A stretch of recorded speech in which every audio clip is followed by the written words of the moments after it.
সম্মানিত ভাইয়েরা, আসসালামু আলাইকুম রহমতুল্লাহ। আশা করি আল্লাহর অশেষ রহমতে সবাই ভালো এবং সুস্থ আছেন। পেইন্টিং ফর কনস্ট্রাকশন লেভেল 3-র সবচেয়ে আকর্ষণীয় যে অধ্যায়, এই অধ্যায়টার নাম হচ্ছে বাইরের সারফেসে অ্যাডভান্স রং প্রয়োগ করা। আপনাদের লেভেল 3-র টোটাল 8টা অধ্যায় আছে। 8টা অধ্যায়ের মধ্যে সবচেয়ে বেশি গুরুত্বপূর্ণ অধ্যায় হচ্ছে এই 7 নাম্বার অধ্যায়টা, অর্থাৎ বাইরের সারফেসে রং করা। এই অধ্যায়টাতে আপনাকে অনেক কিছু জানতে হবে এবং এখান থেকে সর্বোচ্চ পরিমাণে প্রশ্ন কমন পাবেন। অর্থাৎ আপনাদের যে 30টা প্রশ্ন হবে, 30টা প্রশ্নের মধ্যে দেখবেন যে এখান থেকে মোটামুটি কিছু না হলেও আপনি 7-8টা প্রশ্ন কমন অবশ্যই পাবেন। তো এই পার্টটা অবশ্যই সবাই মনোযোগ সহকারে প্রথম থেকে শেষ পর্যন্ত অবশ্যই ভালো করে মনোযোগ সহকারে ব্যাখ্যা সহকারে দেখার চেষ্টা করবেন। আপনাদের আজকে আলোচ্য বিষয় হচ্ছে 3য় নাম্বার কম্পিটেন্সির একদম লাস্টের আগের অধ্যায়, অর্থাৎ perform advance painting on exterior surface, বাইরের সারফেসে রং করা সম্পর্কে আজকে জানানো হবে ইনশাল্লাহ। আজকের আলোচ্য বিষয়গুলো আপনাদের সিএস বইয়ের 26 থেকে 29 নাম্বার পেজ, অর্থাৎ 26, 27, 28, 29 এই 4টা পেজে সবগুলা পেয়ে যাবেন। আমরা আজকে বেশ কিছু বিষয় নিয়ে আলোচনা করব। এই বিষয়গুলোর মধ্যে প্রথমে যেটা আছে, সব সারফেসের ক্ষেত্রে আমাদের কমন, সেটা হচ্ছে বাইরের সারফেসের জন্য আমরা রং করার জন্য সারফেসটা কিভাবে প্রিপারেশন করব বা প্রস্তুত করব এটা জেনে নিব। বাইরের সারফেসে কাজ করা সাধারণত ঝুলে উঠে কাজ করতে হয়, অর্থাৎ বাইরের সারফেসে ঝুলে উঠে কাজের পরিমাণটা বেশি থাকে। আমাদের যে বাইরের সারফেসের ঝুল যেটাকে আমরা বলি, এটাকে বলা হয় স্ক্যাফোল্ডিং। তাহলে আমরা স্ক্যাফোল্ডিং সম্পর্কে একটু বিস্তারিত জানার চেষ্টা করব। বাইরের সারফেসের কিছু অ্যাডভান্স রং সম্পর্কে আমরা জানবো, বিশেষ করে ফ্লেক্সিবল রুফিং কম্পাউন্ড বা ড্যাম গার্ড পাওয়ার, আরো আছে হচ্ছে আপনার সিলিকন শাইন আছে, সিলিকন কোটিং আছে, অ্যান্টিডার্ট রং আছে, এগুলা সম্পর্কে জানবো। আমরা রুফিং কম্পাউন্ডের একদম বিস্তারিত জানবো, অর্থাৎ এটা কিভাবে প্রয়োগ করব, কোথায় প্রয়োগ করব, এটার কাভারেজটা কেমন আসবে। রুফিং কম্পাউন্ড থেকে আপনাদের অবশ্যই 2 থেকে 3টা প্রশ্ন অবশ্যই কমন পাবেন। এরপরে আপনাকে জানবো যে এই বিষয়গুলো নিয়ে যে কাজ করবেন, কাজ শেষে আপনার টুলস যেগুলো থাকবে এগুলা কিভাবে সুন্দর করে পরিষ্কার পরিচ্ছন্ন করে নির্দিষ্ট একটা জায়গায় রেখে দিবেন। এই সমস্ত বিষয়গুলো নিয়ে আলোচনা হবে, অর্থাৎ আমরা 5টা বিষয় নিয়ে অধ্যায়ে বিস্তারিত আলোচনা করব। আমরা যেহেতু সারফেস প্রিপারেশনটা প্রত্যেকটা অধ্যায়ে শিখছি, সুতরাং এই অধ্যায়ে এই পার্টটা একটু স্কিপ করে আমরা সরাসরি সিলারে চলে যাচ্ছি। আমাদের এই অধ্যায়ে সিলার হিসেবে আছে হচ্ছে এক্সটেরিয়র সিলার বা ওয়েদার কোড যে সিলারটা আছে, এই সিলার। তো এই ওয়েদার কোড সিলারের পাশাপাশি আপনাকে আরো 2-3টা সিলারের সম্পর্কে জানতে হবে। আমরা সবাই সিলারের কাজটাও জানি। দেখেন, সিলারের কাজ কি? ছোট ছোট ছিদ্রগুলোকে বন্ধ করে দিবে, ভেতরের আর্দ্রতা বাইরে আসতে দিবে না, বাইরের আর্দ্রতা ভেতরে আসতে দিবে না। খুবই সিম্পল বিষয়। আর সিলারের পর আমরা যেহেতু পাট্টি প্রয়োগ করি, তাহলে পাট্টির সাথে একটা শক্তিশালী বন্ধন গঠন করবে, এটাই হচ্ছে সিলারের কাজ। আমরা বাইরের সারফেসের জন্য যদি কিছু সিলার দেখি, সবচেয়ে কমন সিলার হচ্ছে এক্সটেরিয়র সিলারের মধ্যে ওয়েদার কোড সিলার বা এক্সটেরিয়র সিলার যেটা আছে, এটা যতটুকু সিলার নেবেন ঠিক ততটুকু পরিমাণে পানি দিয়ে একদম প্রাইমার কোট বা প্রথম কোট হিসাবে এটা ব্যবহার করতে হয়। আমরা আরো 2টা স্পেশাল বা অ্যাডভান্স এক্সটেরিয়র সিলার সম্পর্কে জানবো। একটার নাম হচ্ছে mister expert dam guard primer, আর একটা হচ্ছে মিস্টার এক্সপার্ট ড্যাম শিল্ড। এই সিলার দুটা যদি আপনারা বাইরের সারফেসে প্রয়োগ করেন, তাহলে এখানে 7:1 পরিমাণে পানি মিক্সার করে প্রয়োগ করতে হবে। তো আমরা এই সিলারগুলোর সবকিছু বিস্তারিত জানবো। তার আগে আমরা বাইরের সারফেসে যেহেতু কাজ করার জন্য স্ক্যাফোল্ডিং এর প্রয়োজন হবে, স্ক্যাফোল্ডিং সম্পর্কে একটু জেনে আসি। স্ক্যাফোল্ডিং হচ্ছে এই যে এই জিনিসটা আপনার স্ক্রিনে যেটা দেখতেছেন, দেখেন, স্ক্যাফোল্ডিং হচ্ছে আপনার মই হইতে পারে, বা বাঁশের তৈরি কোনো একটা জিনিস হইতে পারে, বা অ্যালুমিনিয়াম বা কাঠের তৈরি কোনো একটা জিনিস হইতে পারে। আমরা যদি একদম সহজ ভাষায় বলি, তাহলে হচ্ছে 5 ফুটের বেশি উচ্চতায় কাজ করতে যে জিনিসটা আমরা ব্যবহার করব, ওই জিনিসটাকে বলা হচ্ছে কি স্ক্যাফোল্ডিং। তাহলে স্ক্যাফোল্ডিং কখন ব্যবহার করা হয়? 5 ফুটের বেশি উচ্চতায় যখন আপনি কাজ করতে যাবেন, তখন স্ক্যাফোল্ডিং ব্যবহার করতে হবে। এই যে এই জিনিসগুলাকে বলা হচ্ছে, দেখেন, স্ক্যাফোল্ডিং। এই যে আমরা এখানে একটা স্ক্যাফোল্ডিং তৈরি করা দেখতেছি, এখানে একটা, এখানে একটা, এখানে একটা। তো এই যে মই, বাসা, কি বলে, বাঁশ বা মাচা বা লোহা বা তার কাটা দিয়ে যে জিনিসগুলা তৈরি করা হয়, অর্থাৎ 5 ফুট উচ্চতার বেশি কাজ করার জন্য যে জিনিসগুলো আপনারা ব্যবহার করবেন, এই জিনিসগুলাকে মূলত বলা হয় স্ক্যাফোল্ডিং। স্ক্যাফোল্ডিং এর বেশ কিছু উপাদান আছে। আমাদের পরীক্ষাতে একটা প্রশ্ন আসে, সেটা হচ্ছে নিচের কোনটি স্ক্যাফোল্ডিং এর উপাদান। তাহলে এখানে কি আছে? দেখেন, লোহা আছে, লোহার সাথে তার কাটা হইতে পারে বা আলপিন হইতে পারে, একই জিনিস। এরপরে অ্যালুমিনিয়াম, কাঠ, ফ্রেম, প্লাঙ্ক, জোড়, স্টেবিলাইজার, এগুলো সবগুলো হচ্ছে স্ক্যাফোল্ডিং এর উপাদান। তো লোহা জিনিসটা কি দেখেন, লোহা দিয়ে যদি কোনো একটা স্ক্যাফোল্ডিং বানান তাহলে এটা টেকসই একটা স্ক্যাফোল্ডিং হবে। অ্যালুমিনিয়াম দিয়ে যদি বানান তাহলে এটা লোহার থেকে পাতলা হবে, কিন্তু এটাও টেকসই হবে এবং খুব সহজে এক জায়গা থেকে এক জায়গায় আপনি নিতে পারবেন। যদি কোনো একটা ভবনে আপনি মানে ঐতিহাসিক ভবন যেগুলো আছে এগুলাতে যদি দীর্ঘদিন কাজ করতে চান, সেক্ষেত্রে আপনি কাঠেরও তৈরি করে নিতে পারবেন স্ক্যাফোল্ডিং। স্ক্যাফোল্ডিং এর উপাদানগুলোর মধ্যে একদম মূল যে উপাদানটা থাকে, অর্থাৎ স্ক্যাফোল্ডিং তৈরি করার জন্য আমরা প্রথমে যে ফ্রেমটা তৈরি করে নিই, এটাই হচ্ছে এই স্ক্যাফোল্ডিং এর মূল কাঠামো। তাহলে আমাদের প্রশ্ন আসে যে স্ক্যাফোল্ডিং এর মূল কাঠামো কোনটি, তখন আমরা বলবো ফ্রেম। আবার স্ক্যাফোল্ডিং যখন তৈরি করা হয়ে যাবে, এই যে এখানে দেখেন একটা মানুষ দাঁড়ায় কাজ করতেছে, এই যে যে জায়গাতে দাঁড়ায় কাজ করতেছে, বা আপনি পেইন্টার আপনি রং করবেন এই জায়গায় দাঁড়ায় থেকে, এই জায়গাটাকে বলা হচ্ছে প্লাঙ্ক। অর্থাৎ প্লাঙ্ক কি, প্লাঙ্ক হচ্ছে কর্মীদের দাঁড়ানোর জন্য কাজের একটা প্ল্যাটফর্ম, এই প্ল্যাটফর্মটাকে বলা হচ্ছে প্লাঙ্ক। এই যে স্ক্যাফোল্ডিং যখন তৈরি করা হয়েছে, ফ্রেম যখন তৈরি করা হয়েছে, একটার সাথে একটা দেখেন যুক্ত করা হয়েছে, যে জোড়া দেওয়া হয়েছে, এটাকে বলা হয় জোড় বা কাফলার বলা হয়। আপনি এটাকে জোড়ও বলতে পারবেন, আবার কাফলারও বলতে পারবেন। আবার স্ট্যাবিলাইজার জিনিসটা কি, স্ট্যাবিলাইজার জিনিসটা হচ্ছে স্ক্যাফোল্ডিং এর স্থিতিশীল করে, যেন নড়াচড়া না করে, এটার জন্য স্ট্যাবিলাইজার ব্যবহার করা হয়। এইগুলাই মূলত হচ্ছে স্ক্যাফোল্ডিং। আমরা যদি খুব সহজ ভাষায় বলি, সেটা হচ্ছে সমতল থেকে 5 ফুট উচ্চতায় কাজ করার জন্য, বা 5 ফুট উচ্চতার বেশি পরিমাণে যদি উচ্চতা হয়, এটা যখন কাজ করবো এই সমস্ত জায়গায়, তখন যে যন্ত্রগুলো আমরা ব্যবহার করব সেটা হতে পারে চেয়ার, টেবিল বা কোনো একটা জিনিস, এই জিনিসগুলোকে বলা হচ্ছে কি স্ক্যাফোল্ডিং। আমরা ছিলাম হচ্ছে সিলারের মধ্যে। সিলারের মধ্যে স্পেশাল বা অ্যাডভান্স দুইটা সিলার ছিল। এটার মধ্যে একটাকে বলা হচ্ছে ড্যাম গার্ড প্রাইমার। এটা হচ্ছে সেই ড্যাম গার্ড প্রাইমার। এই ড্যাম গার্ড প্রাইমারটা যখন আপনি বাইরের সারফেসে প্রয়োগ করবেন, তখন 7:1 পরিমাণে পানি দিতে হবে। আমাদের বাজারে যে প্রচলিত সিলার গুলা আছে বা প্রাইমার গুলা আছে, ওগুলা থেকে এই স্পেশাল বা অ্যাডভান্স যে আমাদের প্রাইমারটা আছে, এটা হচ্ছে 8 গুণ বেশি শক্তিশালী একটা প্রাইমার বলা হবে। এটা আপনি ইচ্ছে করলে ভেতরের সারফেসে প্রয়োগ করতে পারেন। ভেতরের সারফেসে প্রয়োগ করতে হলে 2:1 পরিমাণে পানি দিয়ে প্রয়োগ করলে হবে।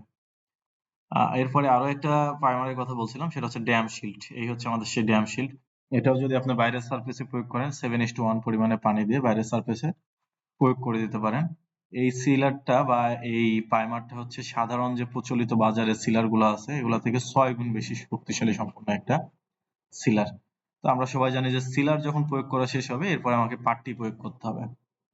পাট্টির কাজ কি? পাট্টির কাজ হচ্ছে আমার দেওয়ালকে মসৃণ করবে, আর আমার দেওয়ালের যে উঁচু নিচু জায়গাগুলো আছে, এই উঁচু নিচু জায়গাগুলোকে সমান করবে। এটাই হচ্ছে আমাদের পাট্টি।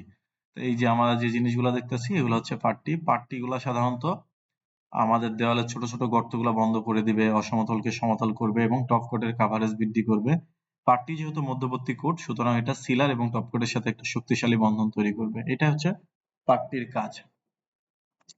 আমরা যদি কিছু এক্সটেরিয়র পার্টি দেখি, তাহলে আমাদের সিলেবাসে যে পার্টিটা দেওয়া আছে, একটা হচ্ছে অল পারপাস পার্টি, আর একটা হচ্ছে ওয়েদার কোড পার্টি বা ওয়েদার কোড টাচ পার্টি বলা হয় এটাকে।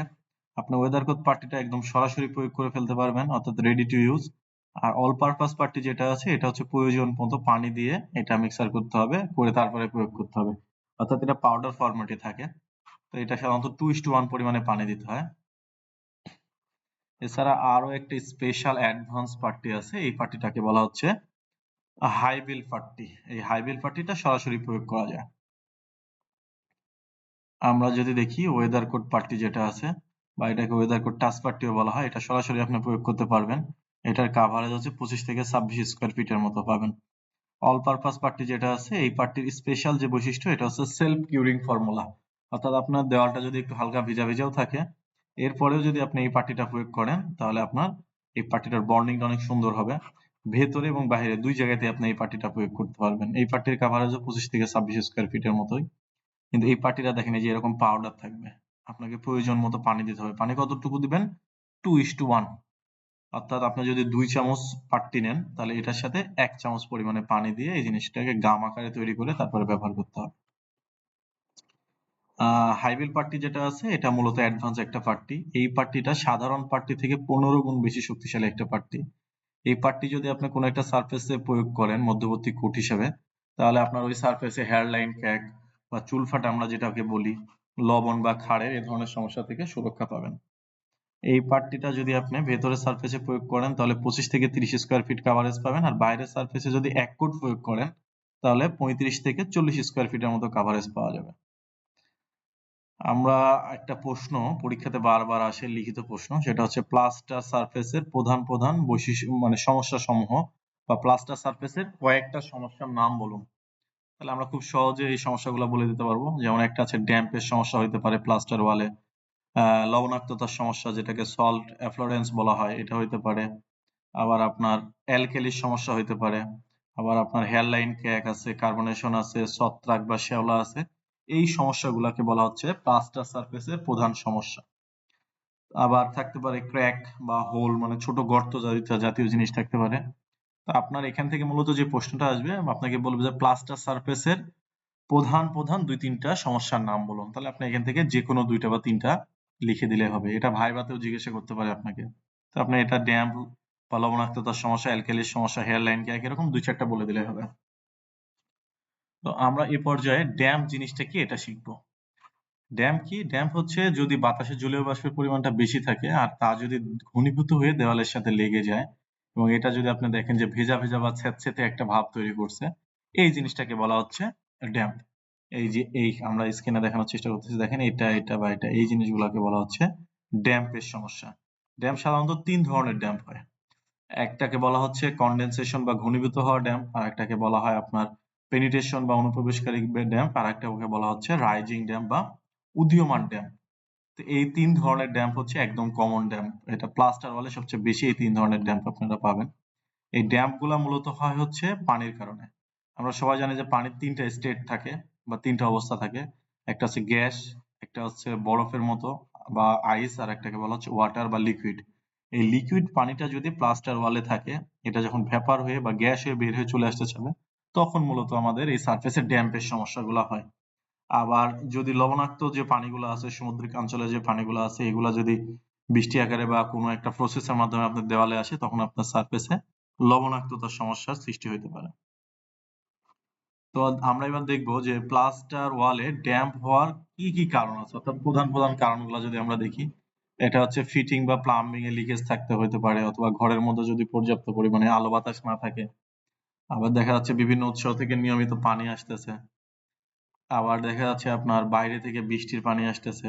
এরপরে পৃষ্ঠে যদি কোনো ফাটল থাকে বা গ্রাউন্ড ফ্লোর বা মাটিতে যদি পানি থাকে, ওই পানিটা যদি কোনো কারণে উপরের দিকে উঠে আসে, এই সমস্ত কারণে ড্যাম্প হয়। লবণের সমস্যা জিনিসটা কি? লবণের সমস্যা হচ্ছে যদি আপনি দেখেন যে কোনো একটা সারফেসে এমন একটা অবস্থা সৃষ্টি হয়েছে, খুবই সাদা সাদা দেখতেছেন, একদম বিড়ালের যে গায়ের লোম আছে এটার মতো দেখতেছেন। আপনি হাত দিচ্ছেন, দেখবেন যে সোনপাপড়ির মতো সুন্দর করে আপনার হাতের সাথে লেগে যাচ্ছে বা গলে যাচ্ছে। এই জিনিসগুলাকে বলা হচ্ছে লবণের সমস্যা বা সল্ট এফ্লোরেন্স। এই যে এখানে দেখেন, এই যে লবণের সাদা সাদা যে জিনিসগুলা দেখতেছেন, এগুলাকে বলা হচ্ছে লবণের সমস্যা বা সল্ট এফ্লোরেন্স। আমরা এখানেও যে সমস্যাগুলো দেখতে পাচ্ছি, এগুলো হচ্ছে লবণের সমস্যা বা সল্ট এফ্লোরেন্স।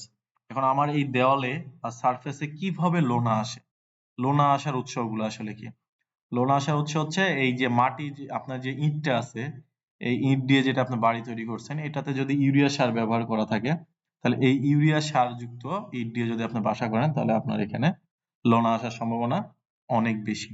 আবার আপনি যে বালিটা ব্যবহার করবেন, এটা যদি সামুদ্রিক অঞ্চলের বালি হয়, এই সারফেসেও লোনা আসার সম্ভাবনা অনেক বেশি থাকবে।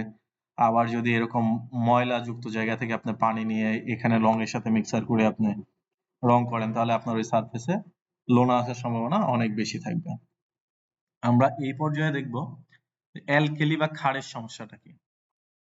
অ্যালকালি বা ক্ষারের সমস্যা হচ্ছে দেখবেন যে যে সমস্ত জায়গায় লবণাক্ততার সমস্যা হয়েছে, ওই লবণাক্ততার সমস্যার একটা অংশে দেখবেন যে হালকা হলুদ, লালচে বা হালকা সবুজ ধরনের কিছু জায়গা, যে এখানে আমি যেমন স্ক্রিনে দেখাচ্ছি এরকম দেখতে পাবেন। এখানে যদি আপনি হাত দিয়ে টাচ করেন, দেখবেন যে এটা ইটের মতো শক্ত, অনেক বেশি শক্তিশালী, অনেক বেশি শক্ত। এই জিনিসটাকে বলা হচ্ছে ক্ষারের সমস্যা। তাহলে এই পুরো জায়গাটা হচ্ছে লবণের সমস্যা, যেখানে আমি যে ডিসকালার দেখতে পাচ্ছি, এটাকে বলা হচ্ছে ক্ষারের সমস্যা। আবার কার্বনেশন সমস্যা কি? কার্বনেশনের সমস্যা হচ্ছে আমরা সবাই জানি যে আমরা যখন কোনো একটা ওয়াল প্লাস্টার করি, তখন এখানে পানি দেওয়া হয়, বালি দেওয়া হয়, সিমেন্ট দেওয়া হয়। ৩টা নির্দিষ্ট অনুপাতে দিয়ে প্লাস্টার করা হয়। তো আপনি যদি দেখেন যে কোনো কারণে এই প্লাস্টার করার পরে অতিরিক্ত রোদের কারণে বা কার্বন ডাইঅক্সাইড, এই যে আমাদের সিমেন্টের যে মূল উপাদান থাকে সেটা হচ্ছে ক্যালসিয়াম সিলিকেট। এই ক্যালসিয়াম সিলিকেট এই কার্বন ডাইঅক্সাইডের সাথে যখন বিক্রিয়া করে ক্যালসিয়াম কার্বনেট তৈরি করে ফেলে বা ক্যালসিয়াম হাইড্রোক্সাইড তৈরি করে ফেলে। এই জিনিসটার কারণে দেখবেন যে এই ওয়ালের প্লাস্টারের বন্ডিং গুলা দুর্বল হয়ে যায়। আপনার যখন মানে বন্ডিং গুলা দুর্বল হয়ে যাবে, তখন স্ক্যাপার দিয়ে একটা ঘষা দিচ্ছেন, দেখবেন যে সবগুলা ঝুরঝুর করে নিচের দিকে পড়ে যাচ্ছে। এই যে পড়ে যাচ্ছে প্লাস্টার গুলা নিচের দিকে, এই প্রসেসটাকে বলা হচ্ছে কার্বনেশনের সমস্যা। তাহলে আমরা যদি এই সমস্যাগুলোকে একত্র করি, তাহলে দেখেন এই সমস্যাগুলোকে বলবো আমরা ড্যাম্পের সমস্যা, এটা হচ্ছে লবণের সমস্যা, এটা হচ্ছে লবণের সমস্যা, এটা হচ্ছে ক্ষারের সমস্যা। এখন এ পর্যায়ে আপনাদের একটা পরীক্ষা নিব বা টেস্ট নিব। এখানে দেখেন আমি 6টা ছবি দিয়েছি। 6টা ছবির মধ্যে প্রথম যে সমস্যাটা দেখানো হচ্ছে এটা কিসের সমস্যা বলেন? এই সমস্যাটার কথা বলতেছি। এই সমস্যাটা হচ্ছে ড্যাম্পের সমস্যা। আচ্ছা, দ্বিতীয় নম্বর প্রশ্ন হচ্ছে এখানে যে সমস্যাটা দেখতে পাচ্ছেন এই সমস্যাটার নাম কি হবে? এই সমস্যাটার নাম হবে হচ্ছে লবণের সমস্যা। এখানে একটা সমস্যা দেখতে পাচ্ছি না আমরা? এই সমস্যাটা কি? এই সমস্যাটাকে বলা হয় সাধারণত হেয়ার লাইন ক্র্যাক। এটা সিলিং এ সবচেয়ে বেশি হয়।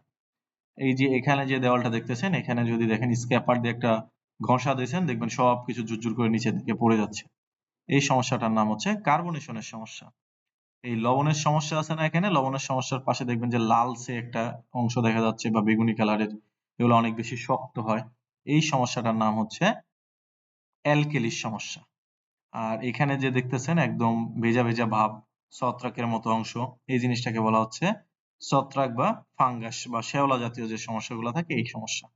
তো আপনাদের মূল পরীক্ষাতে বলবে যে প্লাস্টার সারফেসের 2-3টা সমস্যার নাম লিখুন, তাহলে আপনারা এখান থেকে যে কোনো 2টা বা 3টার নাম খুব সহজেই লিখে দিতে পারবেন। আচ্ছা, আরেকটা টেস্ট নিই আপনাদের। বলেন এখানে যে সমস্যা আছে এই সমস্যাটার নাম কি? হ্যাঁ, এই জায়গাটা আসলে মূলত ক্যান্সার। এখানে দেখবেন যে ড্যাম্পের সমস্যা আছে, এই যে লবণাক্ততার সমস্যা আছে। এই দেওয়ালে যদি আপনি স্ক্র্যাপার দিয়ে একটু ঘষা দেন, দেখবেন যে ঝুরঝুর করে প্লাস্টারটাই খসে পড়ে যাচ্ছে। এখানে অর্থাৎ কার্বনেশনের সমস্যাও আছে। অর্থাৎ এখানে আমাদের ক্যান্সার জাতীয় একটা সারফেস আমরা দেখতে পাচ্ছি, যে এই সারফেসটাতে লবণাক্ততার সমস্যা, ড্যাম্পের সমস্যা, কার্বনেশনের সমস্যা, সবগুলা সমস্যাই আছে। আমরা যদি এই সারফেসটা দেখি, এই সারফেসের অবস্থা হচ্ছে দেখেন এখানে ড্যাম্পও আছে আবার লবণাক্ততার সমস্যাও আছে।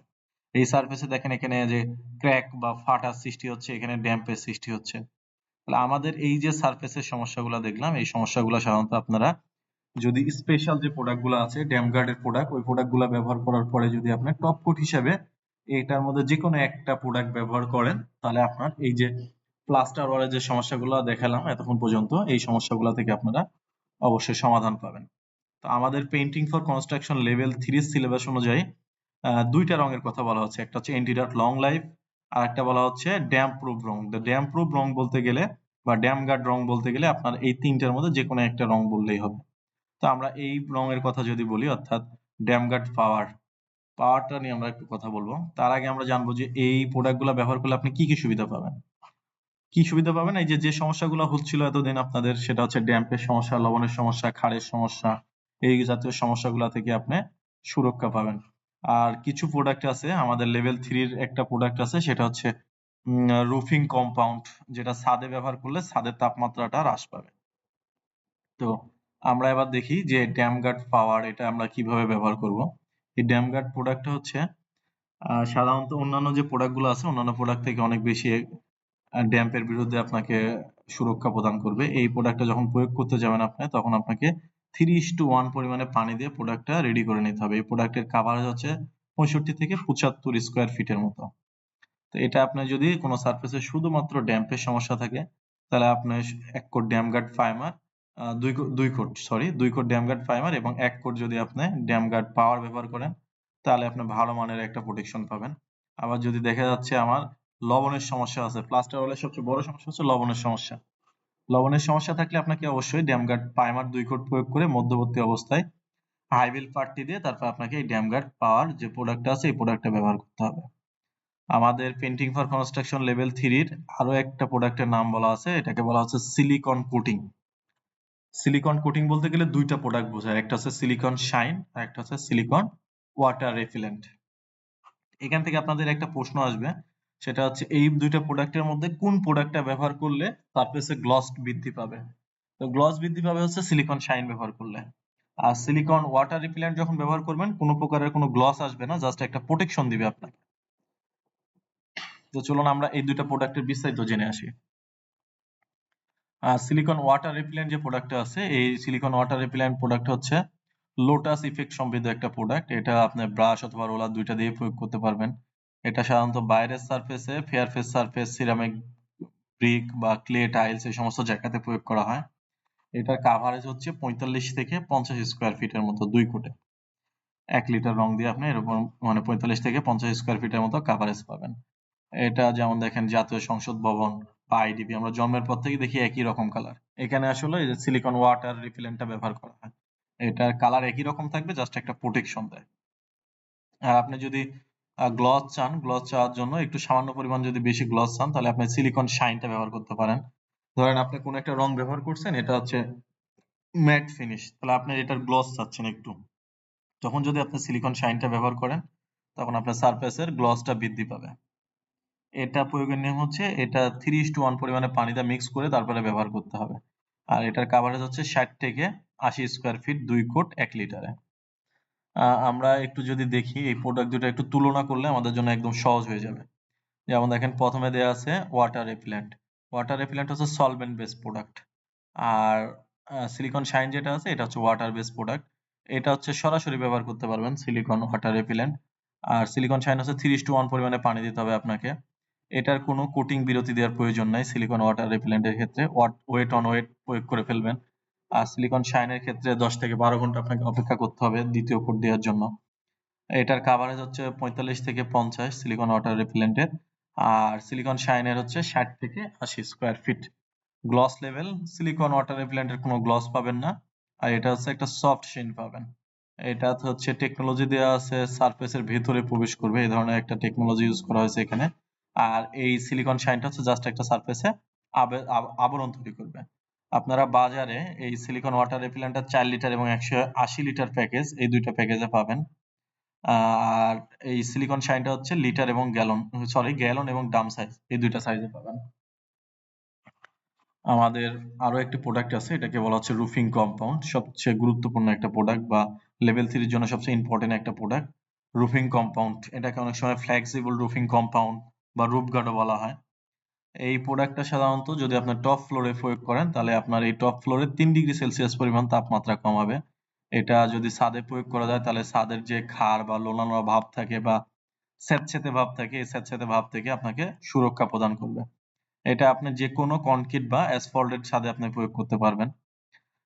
এটা প্রয়োগ করার নিয়ম হচ্ছে প্রথমে আপনি 1 কোট 10% পাতলা করে মেরে দিবেন। অর্থাৎ আমার প্রোডাক্টের সাথে 10% পানি দিয়ে 1 কোট প্রয়োগ করব প্রথমে। এরপরে দ্বিতীয় কোট যখন আমি প্রয়োগ করতে যাব, সরাসরি প্রয়োগ করব। এখানে কোনো প্রকারে পানি মিক্সার করার প্রয়োজন হবে না।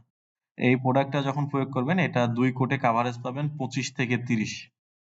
এই প্রশ্নটা খুবই ইম্পর্টেন্ট। এটার কাভারেজটা পরীক্ষাতে বারবার আসে যে ফ্লেক্সিবল রুফিং কম্পাউন্ডের কাভারেজ কত? এটা হচ্ছে 25 থেকে 30 স্কয়ার ফিট, 2 কোট 1 লিটার রং দিয়ে। আর এটার কোটিং বিরতি যেটা আমরা বলি, অর্থাৎ এই যে আমরা বললাম যে প্রথম কোট 10% পাতলা করে প্রয়োগ করব, দ্বিতীয় কোট সরাসরি প্রয়োগ করব। তো 1 কোট প্রয়োগ করার পরে পরের দিন এসে দ্বিতীয় কোট প্রয়োগ করতে হয় সাধারণত। এই রুফিং কম্পাউন্ডের ক্ষেত্রে একটা বিশেষ সতর্কতা আছে। আপনি এটা কোনো অবস্থায় ছাঁকবেন না। কারণ এই প্রোডাক্টের মধ্যে ফাইবার থাকে। ফাইবার মিশ্রিত রং কোনো অবস্থায় ছাঁকা যাবে না। আমরা যে রংগুলার কথা বলে আসলাম, এই রংগুলার মধ্যে সবগুলা রঙই আমাদের বিস্তারিত জানতে হবে। কিন্তু আমাদের প্র্যাকটিক্যাল যে পরীক্ষা থাকবে, প্র্যাকটিক্যাল পরীক্ষাতে সাধারণত অ্যান্টিডার্ট লং লাইফ অর্থাৎ এই রংটা প্র্যাকটিক্যাল হিসেবে আপনাকে করতে দিবে। এই রঙের বৈশিষ্ট্য আমরা লেভেল 2 তে খুব বিস্তারিত মানে একদম বিস্তারিত সবগুলা জেনে আসছি। আমরা যদি এখন একটু শর্টলি দেখি, তাহলে এটাকে বলা হচ্ছে অধিক শক্তিশালী বন্ধন এবং অপেক্ষাকৃত দ্রুত শুকানো একটা রং। এটা হচ্ছে আল্ট্রাভায়োলেট রশ্মি প্রতিরোধী এবং বাইরের দেওয়ালে কোনো প্রকারের ধুলাবালি জমতে দিবে না আপনার এই রংটা। এই রংটার ফিনিশিং হচ্ছে সফট শিন বা সাতিন।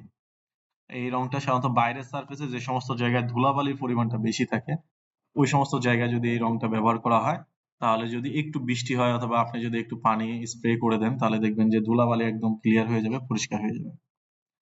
এই রংটার প্রয়োগ পদ্ধতি হচ্ছে এই রঙের টপ কোট যেটা আছে অর্থাৎ অ্যান্টিডার্ট লং লাইফ, এটার সাথে 3:1 পরিমাণে পানি দিয়ে রংটা তৈরি করে নেবেন।